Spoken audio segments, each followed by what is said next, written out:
Olá, eu sou a professora Mariana e hoje eu vou fazer a análise do livro Morangos Mofados, do Caio Fernando de Abreu. Vou começar falando um pouquinho do autor. O Caio Fernando de Abreu é autor gaúcho, sua principal produção foi na década de 80, ali da ditadura militar, e ele sofreu muito com isso daí, principalmente por ser homossexual e escritor, coisas ali que na época, muito preconceito, perseguição, coisas eram censuradas. Ele era descrito pela Lígia Fagundes Telles como escritor da paixão. Sua escrita foi muito inspirada na autora Clarice Lispector, então a gente vai ver muito na sua obra a questão do fluxo de consciência, que é muito presente nas obras de Clarice. O nome do livro foi inspirado na música dos Beatles, Strawberry Fields Forever, que é Campos de Morango para Sempre. Então tem todo o seu quê psicodélico que a gente vai ver um pouquinho disso. A Unicamp escolheu 6 contos e eu vou fazer a análise de conto a conto aqui com vocês. No início de cada conto aqui do livro, a gente vai ver que tem uma dedicatória para alguém.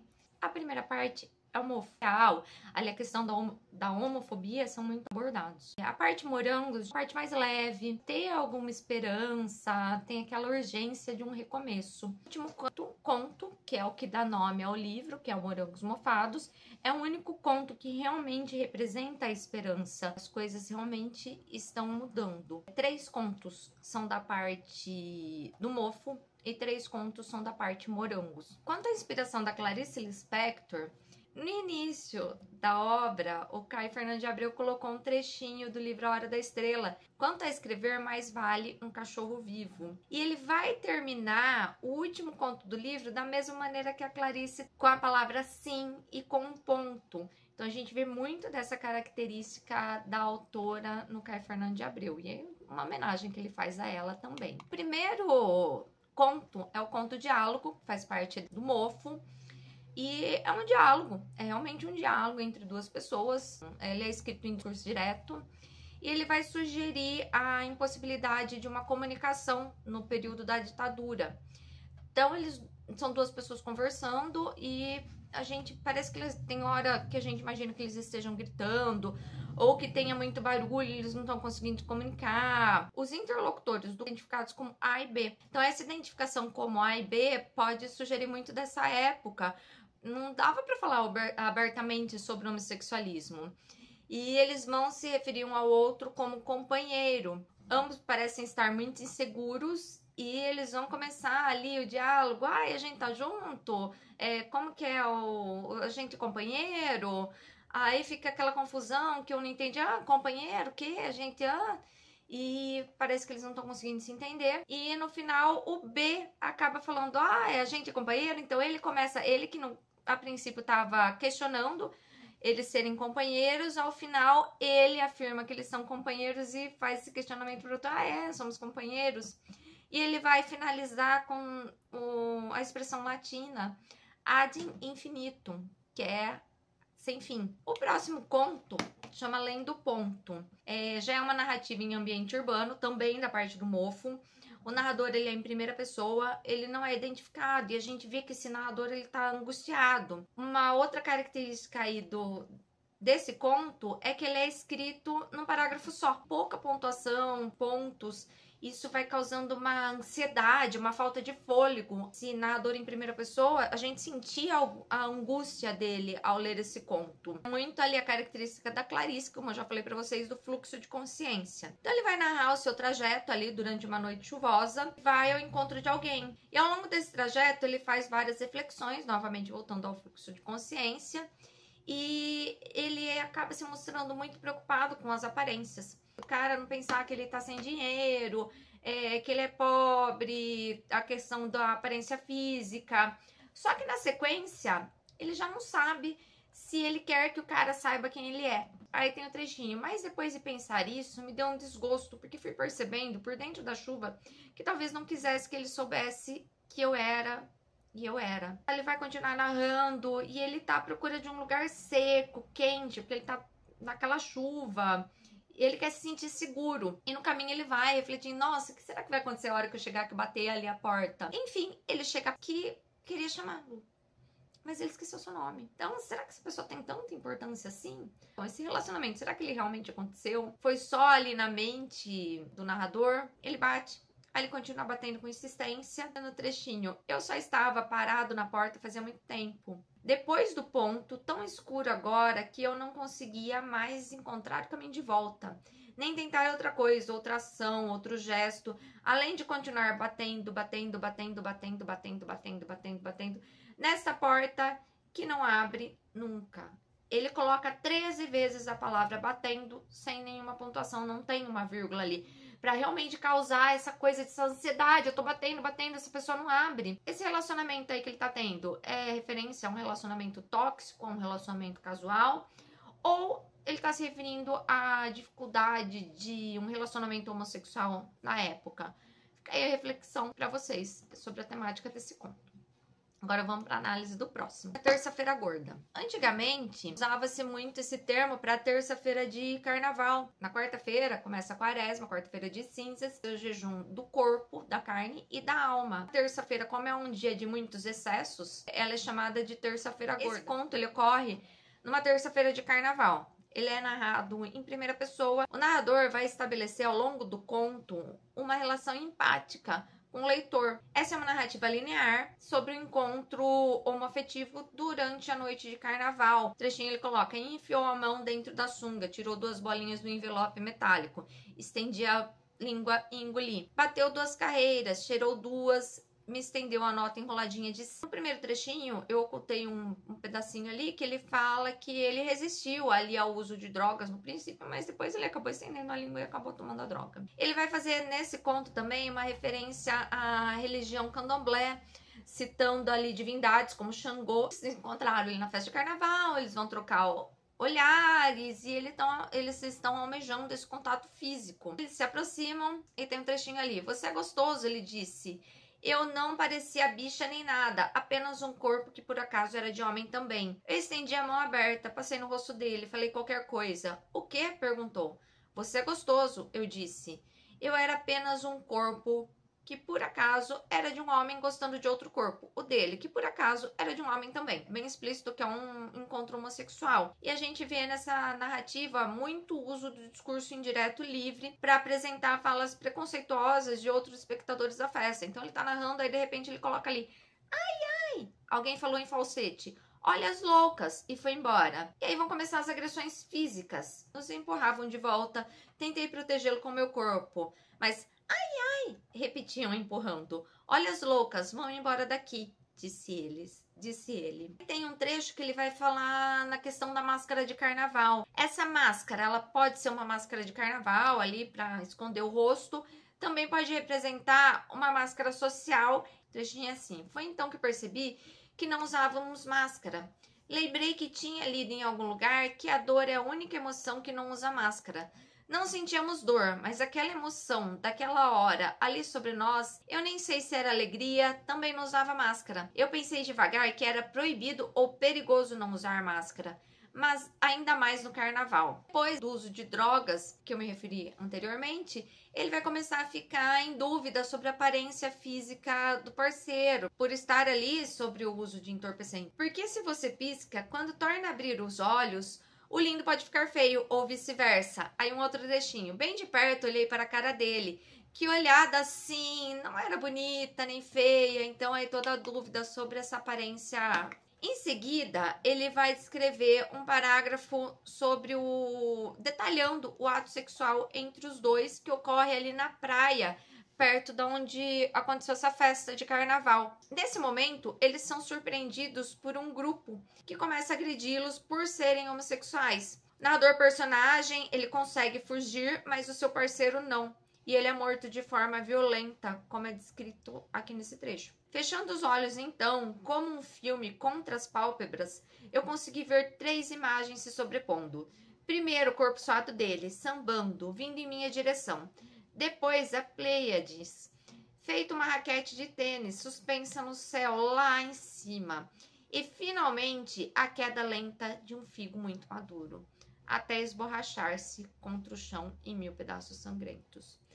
Vocês percebem aí, ele vai fazer a referência às Pleiades, que são 7 ninfas, que são transformadas em pombas e colocadas no céu. E ele vai fazer também a referência ao figo, Lembra o nome do livro, Morangos Mofados? Então, ele vai usar outras frutas em outros contos, e o figo é usado nesse conto para se referir à morte, que o figo, ele se esborrachando no chão. Então, ele vai usar essa comparação com o parceiro dele sendo agredido até a morte por ser homossexual. Agora a gente vai para o nosso próximo conto, que ele já é da parte dos morangos. Então já é uma temática um pouquinho mais leve. Ele chama pera, uva ou maçã. Então aí, referência a 3 frutas, e a gente vai ver que elas não são as principais desse conto. O título já começa ali, é uma paráfrase da brincadeira infantil, né? Pera, uva, maçã, salada mista. O que significa? A pera é um aperto de mão, a uva é um abraço e a maçã, um beijo no rosto. E a salada mista era um beijo na boca. Então, o narrador-personagem, nesse conto, vai ser um terapeuta. Ele vai narrar uma de suas consultas. Essa é uma paciente que ela aparece ali 2 vezes por semana. No início da consulta, essa paciente, ela chega para o terapeuta e fala que ele está com as meias trocadas. Isso vai influenciar toda a narrativa, que ele vai ficar o tempo todo ali pensando, ai, que meia será que eu tô? Listrada, xadrez? E essa paciente, que era uma paciente muito fechada, que ele fala ali que ela não se abria, que ela nunca falava, de repente ela começa a se abrir. Tem um momento de epifania. Mas o que eu quero mesmo dizer é que hoje não estou disposta a gastar. Gastar não, passar. Não se sinta agredido, não é isso. O que acontece é que eu não estou disposta a passar. Eu aposto nas ameixas. Então aí, uma fruta, uma outra fruta que vai aparecer, que é justamente a ameixa que provoca esse momento de epifania nela. Vai seguindo a mudança de comportamento e ela continua. Escuta, hoje eu não estou disposta a passar aqui uma dessas horas de 45 minutos discutindo razões sub ou inconscientes de por que eu disse que você está com as meias trocadas, certo? É que aconteceu alguma coisa. E ela vai começar a narrar o que aconteceu para que ela tivesse esse momento de epifania. E essa narrativa é um parágrafo só, como a gente viu no outro conto, que para dar essa sensação de ansiedade no leitor. Ela fala que ela resolve comprar 1 quilo de ameixa por achar a fruta bonita, elas estavam vermelhas ali, e ela tá com esse saco de ameixa e ela acaba tropeçando ao cruzar com um velório. Baixa ali para pegar as ameixas na sarjeta e todo mundo que tá ali no velório fica... todas as pessoas que estão no velório ficam olhando e ela vai pegando essas ameixas ali e ela fala que parece que foi uma fotografia, que tá tudo em câmera lenta. Nesse momento que ela acabou de contar ali sobre as ameixas, ela começa a mexer na sua bolsa. O conteúdo que ela tem ali, que ela tá pegando ali na bolsa, que ela coloca ali nas mãos, vai ser revelado só no finalzinho desse conto. O terapeuta, nesse momento, ele vai observar as unhas da paciente, que elas estão roídas, que é outro indício da ansiedade dessa personagem. Pela primeira vez, essa paciente ela acaba rindo durante a consulta. Ela lembra da brincadeira infantil com as frutas. Então ela vai ter um momento, ela vai ter uma lembrança ali, um flashback da sua mocidade, quando ocorreu o seu primeiro beijo de língua. Então essas ameixas, elas vão trazer para ela essa doce lembrança ali. Aí ela começa, nossa, ela vai voltar a ter essa virilidade ali da mocidade. Só que o terapeuta, ele não percebe isso, porque ele tá preocupado ali com as meias. Ele até boceja durante essa consulta, o que mostra total falta de interesse nessa sua paciente. A paciente levanta para ir embora e ele vai reiterar que ela nunca tinha feito isso antes dele falar, bem, por hoje é só. E esse bem por hoje é só, ele vai colocar entre hífens, né, que é um termo que ele usa corriqueiramente. Então ele fala que acabou a consulta, bem por hoje é só, que é o jeito dele falar que acaba a consulta, mas ela acaba levantando antes isso daí e deseja a ele um feliz ano novo. E ele vai prestar atenção nisso, porque ainda é setembro. Aí ele fala, não, essa paciente tá louca, né, setembro ainda, ela tá desejando feliz ano novo, preciso ligar para os pais dela. Então, a única coisa que ele prestou atenção em toda a consulta, de tudo que ela falou, foi a questão dela errar a data. A gente vê que esse conto é uma clara crítica ao terapeuta, que ele não percebe a melhora de sua paciente, ele está preocupado com banalidades, no caso ali a troca das meias, em vez de realmente prestar atenção em tudo que está acontecendo com ela, o que ela está narrando.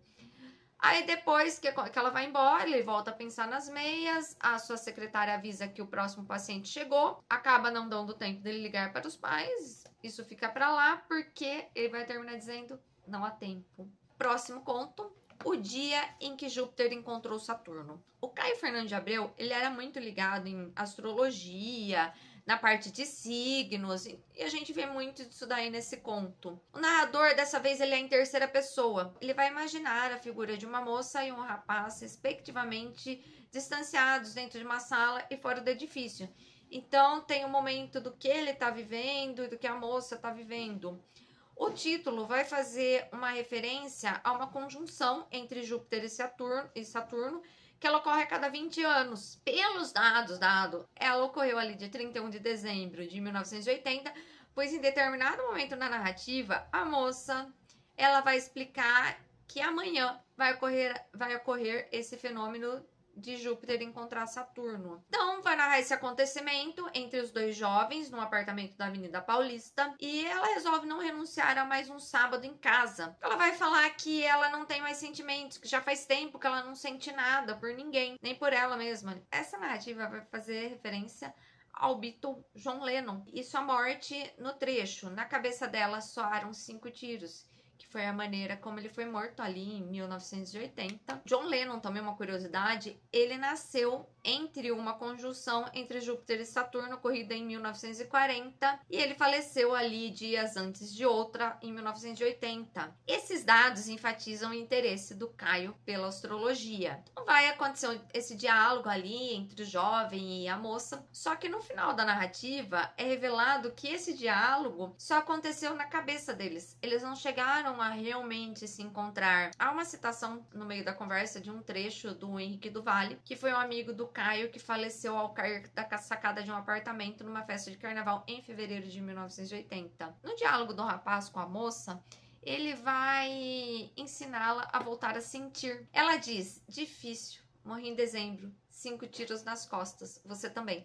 Novamente a referência à morte do John Lennon, agora na perspectiva dela. Essa morte a gente percebe que significa a morte de todos os jovens. Uma parte da juventude foi assassinada com aquilo, porque uma parte dos sonhos desses jovens daquela época, morreu ali junto com os Beatles. Ele vai perguntar se ela tomou alguma coisa, ela vai citar várias drogas que ela já usou, e ela conclui que ela quer ficar limpa, que ela não quer mais sair do corpo. Ela vai ter outra lembrança de como ela se vestia ali nos anos 70, vai fazer a descrição ali de pulseira das roupas dos anos 70, e eles vão fazer uma promessa para o futuro. Tem diversos períodos de silêncio no diálogo, que refletem nessas pausas na imaginação, neles imaginando esse diálogo acontecendo. Eles decidem não dormir juntos, porque não é preciso. Então a narrativa vai mostrar essa perspectiva desses dois jovens.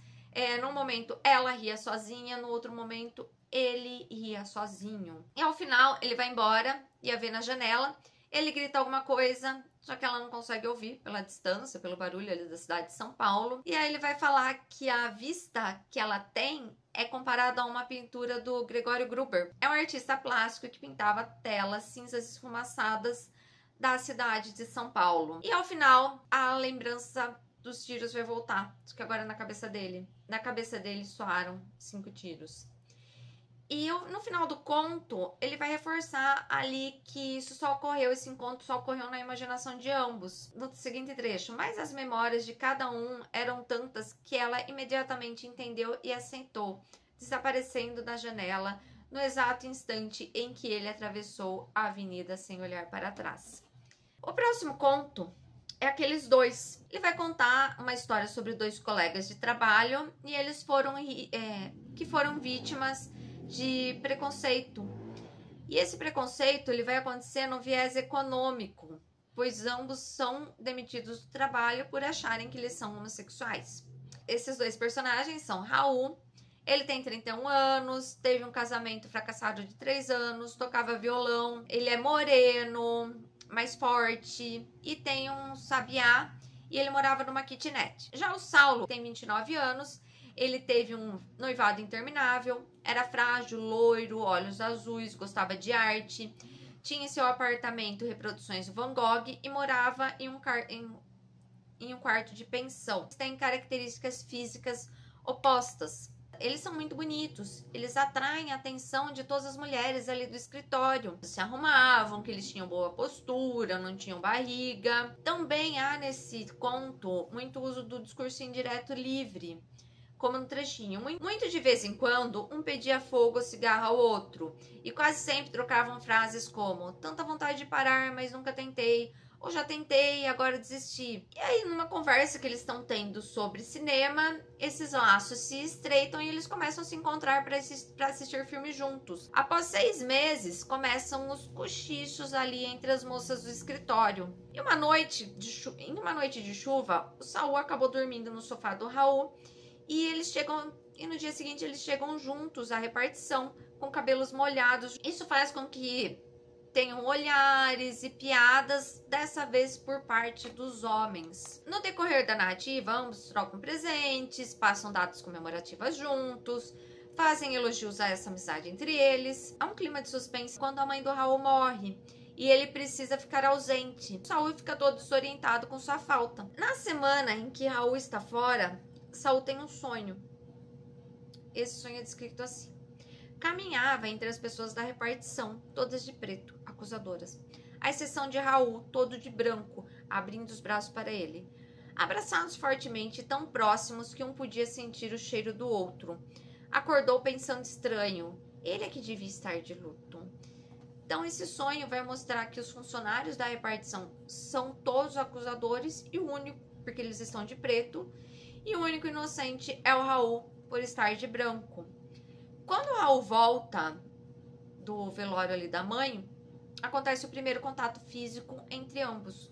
Os dedos do Saul tocam a barba do Raul, que estava crescendo, e eles acabam se abraçando fortemente. Numa noite de Réveillon, eles bebem bastante. Saul diz que vai dormir nu, trocam elogios sobre os seus corpos, eles deitam ambos nus, um atrás de um guarda-roupa e o outro no sofá. E ambos têm insônia nessa noite. E o motivo da insônia não é revelado. E a gente faz um suspense e a gente fica pensando, será que agora eles vão ficar juntos? Não vão? Em nenhum momento eles ficam juntos. Aí em janeiro, quase na época deles tirarem férias, eles já tinham planejado viajar juntos, não tinham decidido o destino ainda. O chefe os chama e diz que tinha recebido algumas cartas anônimas ofensivas sobre o relacionamento entre eles, assinadas sempre por um atento guardião da moral. O Raul, ele levanta num salto. Essa recepção da notícia mostra sua ausência de intimidação. Ele não tinha, quem não deve, não teme. E o chefe vai demitir os dois pelos rumores deles serem homossexuais. E ele vai terminar o conto da seguinte maneira: saíram pela porta daquele prédio antigo, parecido com uma clínica psiquiátrica, uma penitenciária, vistos de cima pelos colegas todos nas janelas, a camisa branca de um, azul do outro. Estavam ainda mais altos, mais altivos. Então esse trecho vai pressupor que eles eram inocentes. Um de branco, outro do azul, cores da tranquilidade, da paz. E eles estão ali numa postura ainda mais ereta, porque eles não têm nada a temer, eles não vão abaixar a cabeça. E continua. Depois apanharam o mesmo táxi. Raul abrindo a porta para que Saul entrasse. Ai, ai! Alguém gritou da janela, mas eles não ouviram. Eles não estavam preocupados com os julgamentos. Em nenhum momento vai mostrar que eles realmente eram homossexuais, que esse relacionamento se concretizou. Conclui ali com chave de ouro, no último parágrafo. Pelas tardes poeirentas daquele resto de janeiro, quando o sol parecia a gema de um enorme ovo fritando no azul sem nuvens do céu, ninguém mais conseguiu trabalhar em paz na repartição. Quase todos ali dentro tinham a nítida sensação de que seriam infelizes para sempre. E foram. Então, esse calor vai fazer uma apologia ao inferno. E ele vai falar que esses funcionários, eles foram infelizes com a sua culpa por terem sido preconceituosos. E o narrador vai terminar com todo desdém, dizendo que foram. Então, esses funcionários realmente foram infelizes. E remetendo ali as pessoas serem infelizes por serem preconceituosas sem ter motivo. Então essa foi a análise do último conto dos pedidos pela Unicamp. Espero que tenham gostado. Não esqueçam de dar seu like e de seguir o canal para novas postagens. Até mais!